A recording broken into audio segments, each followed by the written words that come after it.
Singapore and parts of Asia, and obviously paralyze a lot of most of the airports in Western Europe, causing more than $1 billion in losses to airline industry, and not to count losses in hotels revenues, airport revenues, and so on elsewhere. Unlike 100 years ago, when wars could be fought somewhere in continental Europe and limited in territory and in its impact, any event taking place today, anywhere in the world, might, and I emphasize, might affect the rest of us. One being climate change.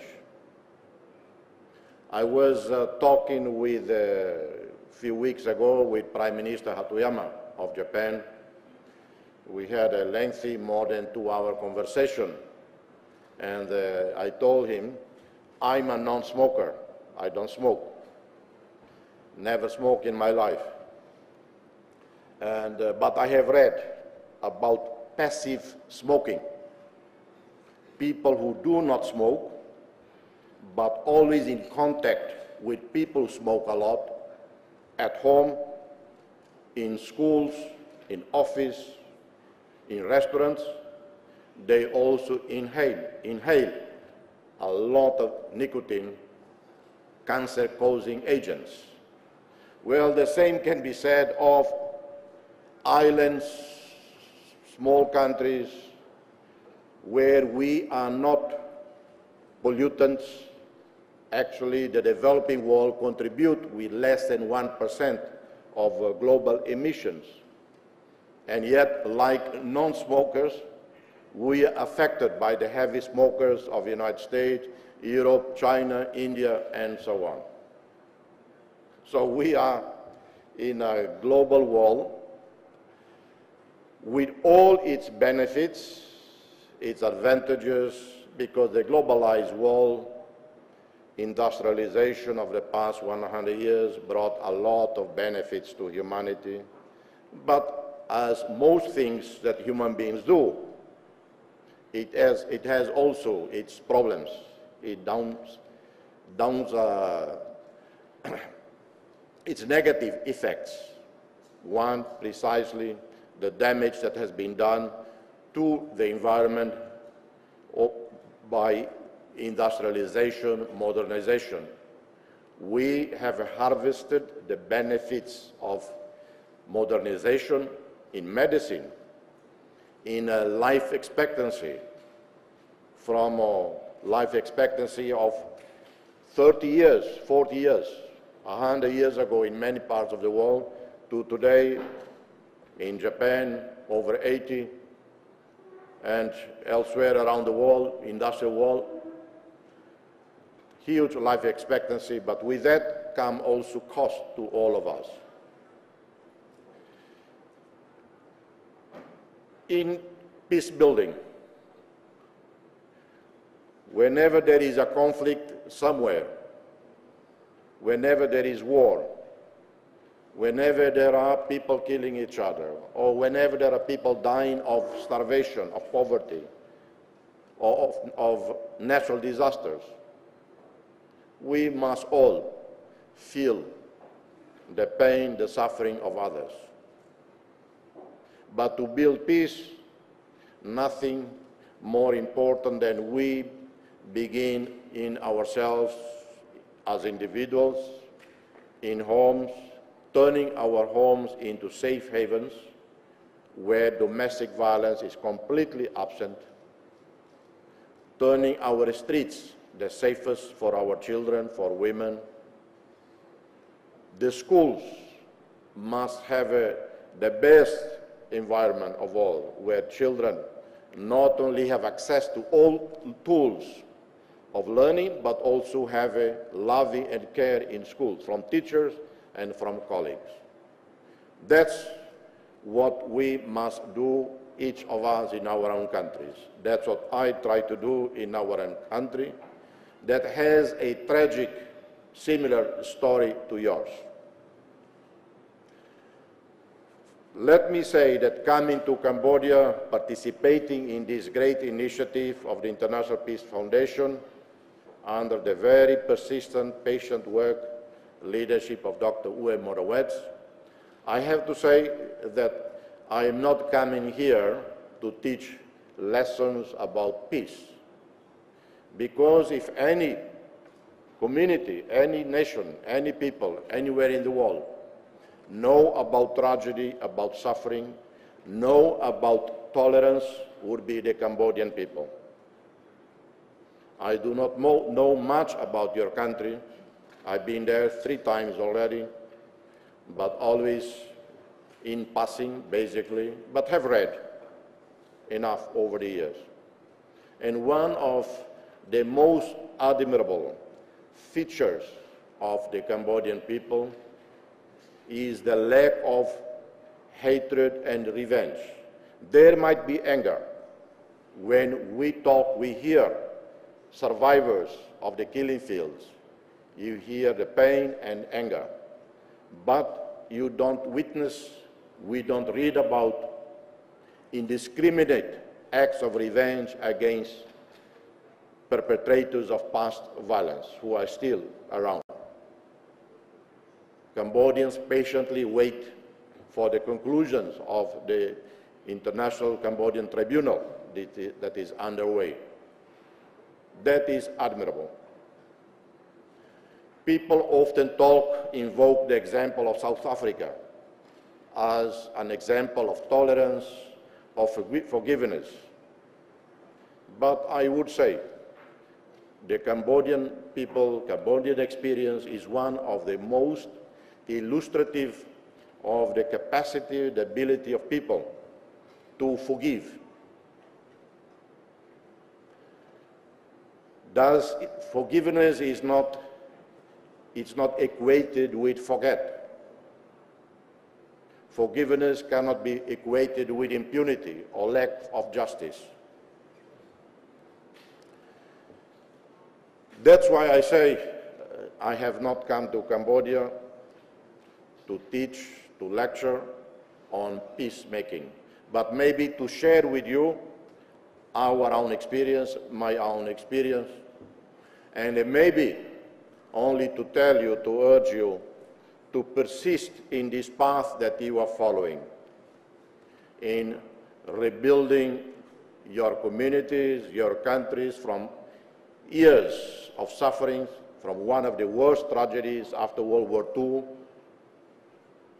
Heal the wounds, continue to rebuild the democratic institutions. Maybe they are fragile, maybe they are imperfect.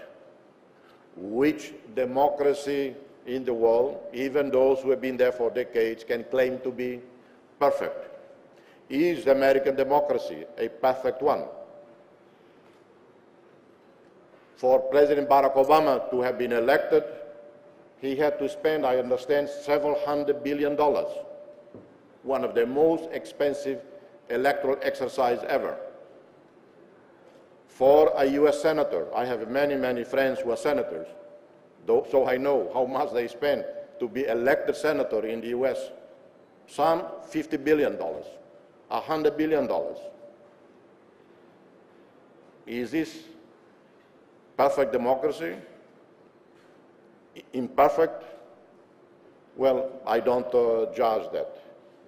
And when they cannot even count the votes properly in Florida some 8 years ago, even Cuba offered to help. This is only to say I'm not making fun of U.S. democracy, because I have the greatest admiration, respect, particularly when they elect Barack Obama.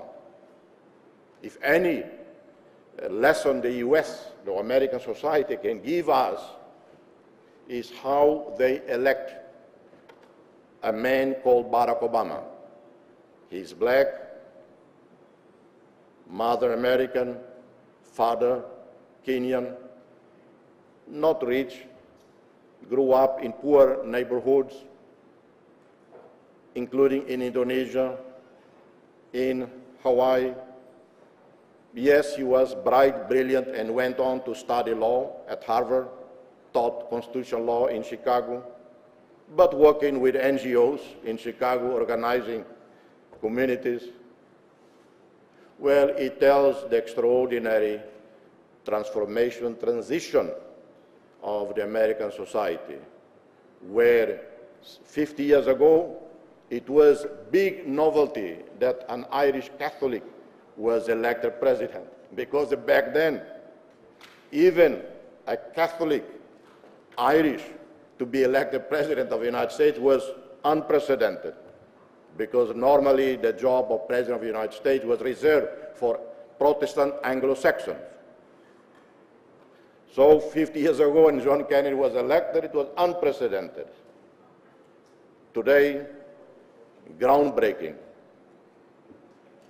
So I'm not making fun of or diminishing in any way American democracy, but only to say, maybe some are almost perfect, maybe Norwegian democracy, Swedish, maybe, but most are not. We keep improving.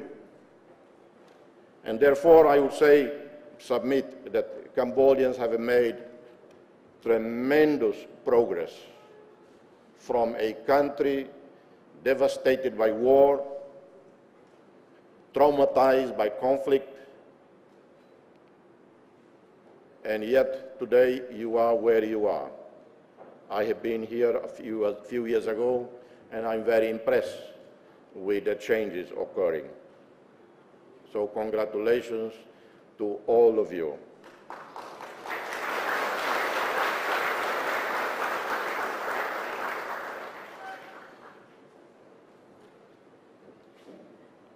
I would like to share with you a bit of information, facts about Timor-Leste, and there, from my sharing the experience with you, you can draw lessons, maybe, or conclusions.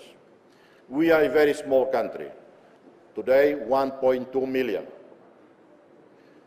If you look at the statistic, I have one here from the Economist booklet. We have the fourth highest birth rate in the world. Should we be proud of that? At least somewhere we have to be the first. The first, not the first, but the fourth in having the largest families in the world. 6 children per family.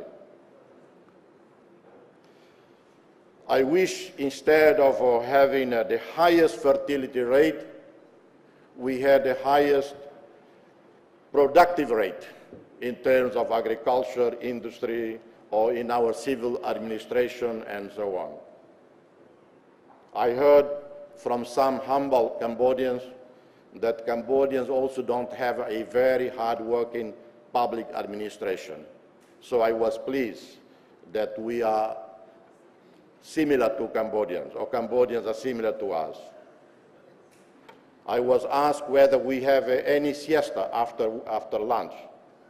We say, no, we don't bother with that because most of our civil servants don't work most of the day anyway. We have severe problems of poverty to overcome, illiteracy, underdevelopment in agriculture. Most of the people live off subsistence agriculture with very low productivity per hectare, 2 tons per hectare. In Cambodia, I presume 5 to 8 tons per hectare. We are experimenting with new seeds, with new technology, more investment. In some areas, productivity went up impressively to 8 tons per hectare, but that's only in sample areas. Most people still don't have electricity. Most schools still overcrowded and with few books. But at the same time, if you look at still the same booklet, you will see that Timor-Leste has the highest surplus in the world of